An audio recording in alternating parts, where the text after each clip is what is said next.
নবী আমার কেমন মায়ার নবী, কেমন এতিম নবী দুনিয়াতে আল্লাহ পাঠাইছে। দুনিয়াতে আসার আগে নবীজির বাবা নাই, দুনিয়াতে আসার আগে বাবার চেহারা দেখে নাই। জন্মের পরে মা আমেনা বসে বসে কান্না করে আর চোখের পানি ফেলাইয়া মনে মনে চিন্তা করে, আমার ছোট সন্তান মুহাম্মদ আজকে যদি তার বাবা থাকতো কতই না খুশি হইত। আজকে যদি তার বাবা আব্দুল্লাহ থাকতো আমার এই সন্তানকে কত খেলনার জিনিস কিনিয়া দিত। আজকে যদি আব্দুল্লাহ মুহাম্মদের বাবা থাকতো এই সন্তানকে কত জায়গায় ঘুরতে নিয়ে যাইত। নবী আমার এতিম নবী, আল্লাহ পাক রব্বুল আলামিন মা আমেনারে জানায়া দেয়, আমেনা চিন্তা করিও না, কান্না করিও না। এই ছোট মুহাম্মদের বাবা নাই, খেলার সাথী নাই, খেলনা জিনিস কিনে দেওয়ার মতো লোক নাই, কিন্তু আমি আল্লাহ তাকে আমার আসমানের চাঁদ খেলনার জিনিস বানায়া দিব। বলেন সুবহানাল্লাহ। নবী যখন ছোট হাত এইভাবে নাড়ায় আসমানের চাঁদটা একবার এদিকে যায় আর একবার ওইদিকে যায়, পা নাড়ায় আসমানের তারকাগুলো হেলতে থাকে, নবীজিকে খেলা দিতে থাকে। বলেন সুবহানাল্লাহ। কেমন এতিম নবী আমার। এই ময়দানে কত এতিম বসে গেছেন, মা নাই, বাবা অন্ধকার কবরে। এতিম নবী আমার ছোট সন্তান মুহাম্মদ, বিকালবেলা ছোট ছোট বাচ্চারা খেলা করতেছে, সেই ছোট ছোট বাচ্চারা খেলা করতেছে, সেখানে মুহাম্মদ নবী গিয়ে দাঁড়ায় আছে। হঠাৎ করে একদিন শিশু নবী মুহাম্মদ সন্ধ্যা হয়ে গেল, বাড়ি ফিরে না। মা আমেনা বড় পেরেশান হয়ে গেছে, এই আমার সন্তান মুহাম্মদ কোথায়, তাকে তো পাইতেছি না। দৌড়ায়া যায় রাস্তাঘাটে, যাকে দেখা পায় বলে, আমার সন্তান মুহাম্মদকে দেখছুন? রাখালরা বলে, না, মুহাম্মদ নামে কোনো সন্তান রে তো আমরা চিনি না। তবে তাকায়া দেখলাম ওই পাহাড়ের গোড়ায় কে যেন চোখের পানি ফেলাইয়া গুনগুন করে কান্না করতেছে। মা আমেনা দৌড়ায়া যায়, গিয়ে দেখে ছোট সন্তান মুহাম্মদ কান্না করতেছে। আমেনা ডাক দিয়া বলে, বাবা মুহাম্মদ, কে তোমাকে মারছে, কে তোমারে গালি দিছে বলো, তোমার দাদা আব্দুল মুত্তালিব রে বিচার করাইব। শিশু নবী ডাক দিয়া বলে, মা আমারে কেউ গালি দেয় নাই, আমারে কেউ মারে নাই। ও গো মা, আমি তাকায়া তাকায়া দেখি ছোট ছোট বাচ্চারা খেলা করে। যখন বিকাল ঘনিয়ে সন্ধ্যা আসিয়া যায়, এই ছোট ছোট বাচ্চাদের বাবাগুলো এসে তাদেরকে কোলে উঠাইয়া নেয়। বাবাগুলো এসে গলায় চুমা দেয়, ছোট ছোট বাচ্চাগুলো বাবা বাবা বলে ডাক দেয়। ও মা, আমার কান্নার কারণ, মাগো আমি এত বড় হইলাম, আমার বাবা কয়, আমার বাবা কয়, মাগো আমি আমার বাবারে দেখতে চাই। মা আমেনার চক্ষু দিয়া পানি বের হয়ে গেছে। মা আমেনা ডাক দিয়া বলে, সন্তান, তোর বাবা তো আর দুনিয়াতে বেঁচে নাই। আল্লাহর কুদরত, তুমি দুনিয়াতে আসার আগেই অন্ধকার কবরে চলে গেছে। নবী আমার ডাক দেয়া বলে, ও মা, আমি আমার বাবার কবরটা দেখতে চাই। উম্মে আইমান দাসীকে নিয়ে যায় বাবার কবর দেখার জন্য। মা আমেনা ডাক দিয়া বলে, দেখো ওই যে গাছতলায়, সেটাই তোমার বাবার কবর। শিশু নবী মুহাম্মদ বাবার কবরের পাশে গিয়ে ডাক দিয়া বলে, বাবা একবার একটু কবর থেকে উঠো, আমি তোমার একবার বাবা বলে ডাক দিতে চাই। নবী আমার কান্না করতেছে, বাবার কবর দেখে আবার যখন রওনা হয়ে গেল, প্রতিমধ্যে মা ডাক দিয়া বলে, সন্তান, আমার পেটে প্রচন্ড ব্যথা শুরু হয়ে গেছে। নবীজির বয়স মাত্র 6 বছর। মা আমেনা ডাক দিয়া বলে, আমি মনে হয় আর বাঁচব না। নবীরে বুকে জড়াইয়া মা আমেনা কান্দে। মা আমেনা ডাক দিয়া বলে, রে সন্তান, বাবা হারা এতিম হয়ে গেছো, আজকে মনে হয় মাটারও হারাইয়া ফেলে। নবীজির মা ইন্তেকাল করলো। নবীজি আমার 3টা বছর 3টা মাস পর্যন্ত কিছু খায় না, এক ধ্যানে বসে থাকে, কিছু শুনেও না, কারো সাথে কথাও বলে না।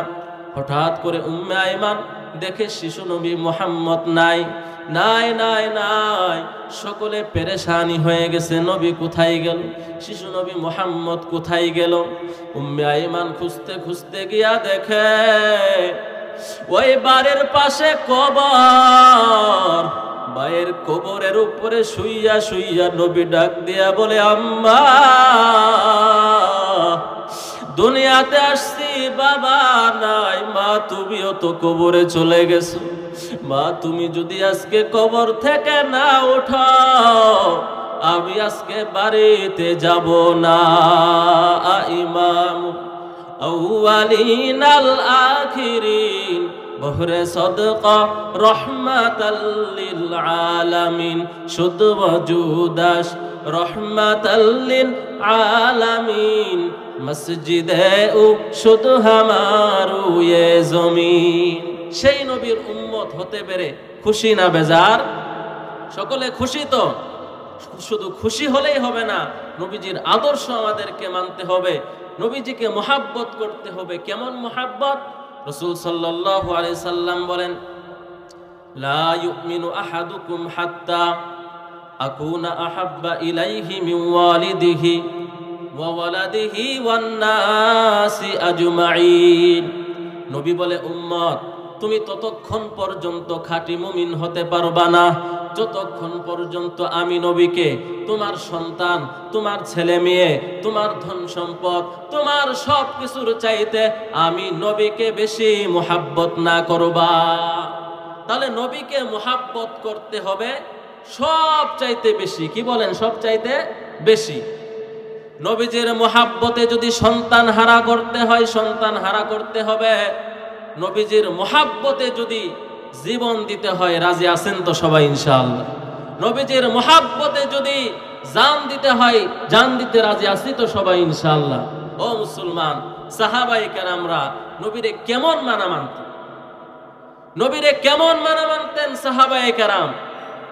তোমরা সাহাবায়ে কেরামদের মতো ঈমানওয়ালা হও, তাহলেই সফল কাম হতে পারে। আহা, হযরতে সাহাবায়ে কেরাম নবীকে কেমন মানা মানতেন? সবার চাইতে নবীজিকে বেশি মুহাব্বত করতেন। কেমনে মুহাব্বত করতেন?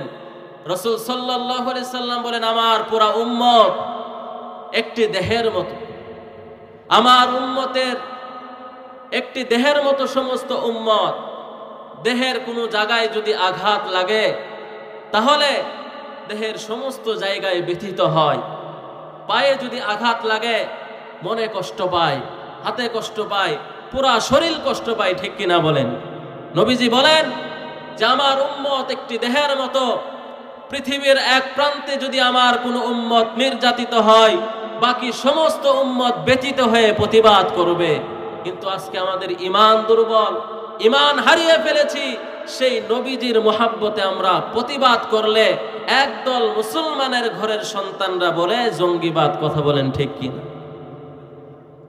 ও ভাই, ঈমান বড় দামি জিনিস।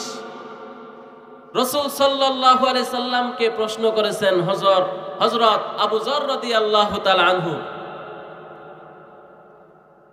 বলেন, ইয়া রাসূলুল্লাহ, সবচেয়ে দামি জিনিস কি? সবচেয়ে দামি আমল কি?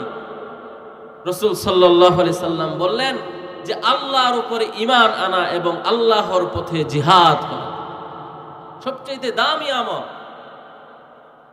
ও মুসলমান, সাহাবায়ে কেরাম কেমন ঈমানওয়ালা মুসলমান ছিলেন?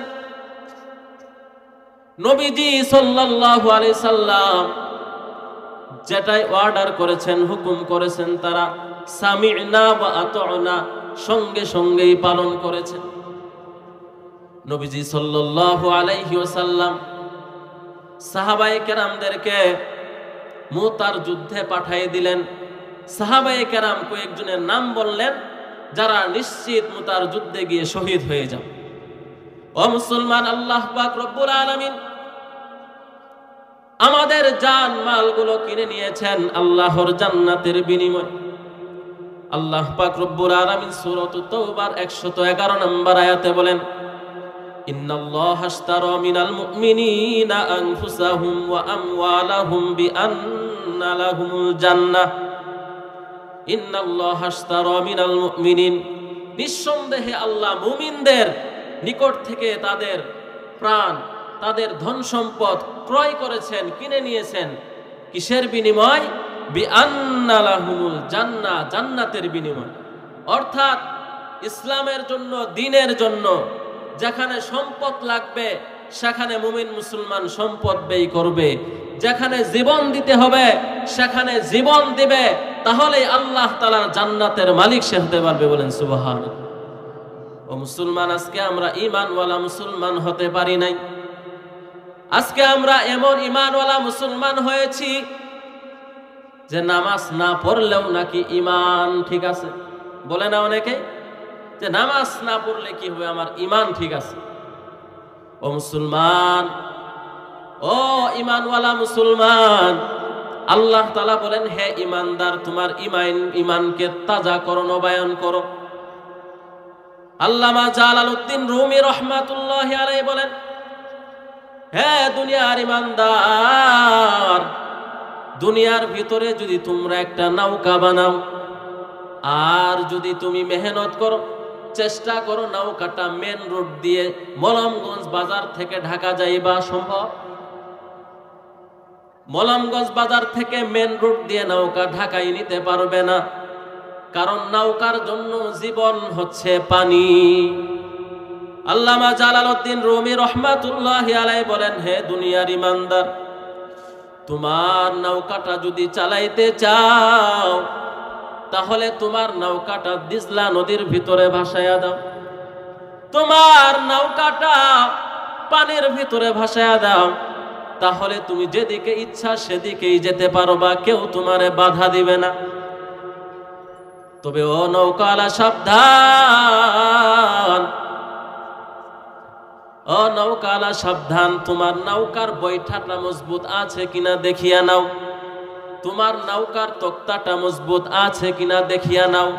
কারণ যদি নৌকার তক্তা দুর্বল হয় আর যদি নদীতে তুফান শুরু হয়ে যায়, নৌকায় তুফানে নৌকার তক্তাটা ভেঙে যাওয়ার কারণে পানি ঢুকবে, নৌকাও তলিয়ে যাবে, যারা থাকবে তারাও ডুবে মরবে। কথা বলেন ঠিক কিনা? আপনারা কি ঘুম আসতেছেন নাকি? একটু তাকবীর দেন, নারায়ে তাকবীর। আজকের মাহফিলের সভাপতি সাহেবের আগমন, সভাপতি সাহেবের আগমন, নারায়ে তাকবীর। দিন ইসলামের আলো, দিন ইসলামের আলো, নারায়ে তাকবীর। সম্মানিত সভাপতি সাহেব, আমার উস্তাদ হযরত মাওলানা মুফতি ওমর ফারুক সাহেব দামাত বারাকাতুহুম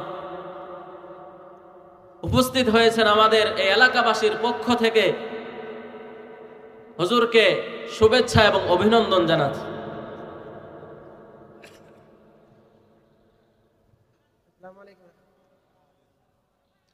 আমাদের মাহফিলের মেহমানরা সকলেই চলে আসছেন, রাস্তায় আছেন, ইনশাআল্লাহ সকলেই বয়ান করবেন। শেষ পর্যন্ত থাকবেন তো সবাই ইনশাআল্লাহ? কে কে থাকবেন না দেখি হাত উঠান তো।